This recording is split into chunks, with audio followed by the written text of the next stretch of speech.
बिस्मिल्लाहिर्रहमानिर्रहीम। माँ की दुआ। यह किस्सा है उस वक़्त का जब एक दिन अल्लाह की बारगाह में हज़रत मूसा अलैहिस्सलाम ने अर्ज़ किया कि ए मेरे रब, जब मैं जन्नत में जाऊँ उस वक़्त वहाँ मेरे साथ कौन रहेगा और होगा। इनके इस सवाल पर इरशाद हुआ कि ए मूसा अलैहिस्सलाम, तुम्हारे साथ जन्नत में एक कसाब खटीक होगा। कसाब उर्दू शब्द है। पहले गोश्त बेचने वाले को इस नाम से पुकारा जाता था।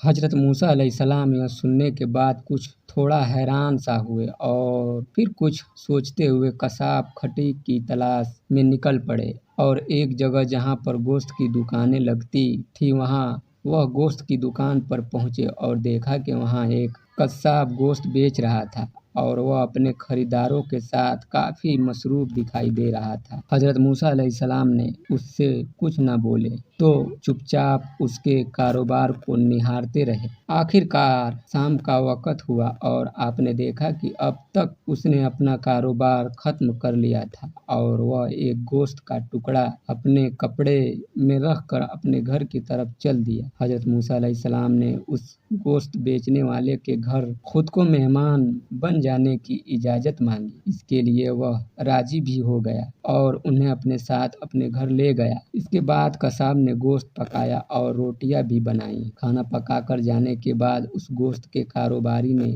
ना तो खुद खाना खाया और ना ही हज़रत मूसा अलैहिस्सलाम को दिया। उसने सबसे पहले एक कटोरी में थोड़ा सा शोरबा निकाला और नरम रोटियां तोड़कर उसको उस शोरबे में मल लिया और उसको लेकर वह दूसरे कमरे में चला गया।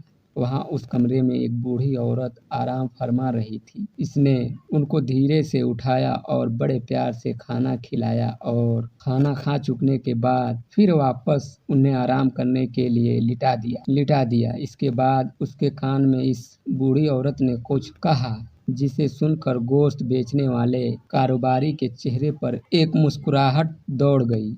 उसके बाद मैं अपने कमरे में वापस चला आया। यह सब माजरा हज़रत मूसा अलैहिस्सलाम देख रहे थे। उन्होंने कसाब से पूछा कि वह कौन है और उन्होंने तुम्हारे कान में ऐसा क्या कहा जिससे तुम्हारे चेहरे पर एकदम से मुस्कुराहट खिल उठी। हज़रत मूसा अलैहिस्सलाम को उसने बताया कि ए अजनबी मेहमान, यह बूढ़ी औरत मेरी माँ है और जब मैं अपना कारोबार ख़त्म करके घर आता हूँ तो आने के बाद सबसे पहले मैं इनको खाना खिलाता हूँ और इनकी खिदमत करता हूँ। इसके बाद ही मैं अपना कोई और दूसरा काम करता हूँ या खाना खाता हूँ। हर रोज़ मेरी माँ खुश होकर मुझे दुआ देती है और आज तो उन्होंने ऐसी दुआ दी कि मुझे सुनकर उनकी बात पर हंसी आ गई। वह कह रही थी कि अल्लाह तुझे जन्नत में हज़रत मूसा अलैहिस्सलाम के साथ रखे। बस मैं उनकी इसी बात को सुनकर मुस्कुरा रहा और अपने दिल में सोच रहा था, या मेरे मौला, कहाँ मैं एक गुनहगार और कहाँ वह अल्लाह के नबी हज़रत मूसा अलैहिस्सलाम। और माँ की दुआ कभी खाली नहीं जाती। देखा दोस्तों आप लोगों ने, माँ की दुआ कभी खाली नहीं जाती और माँ की दुआ ने अपने बेटे के लिए जन्नत के दरवाजे खोल दिए।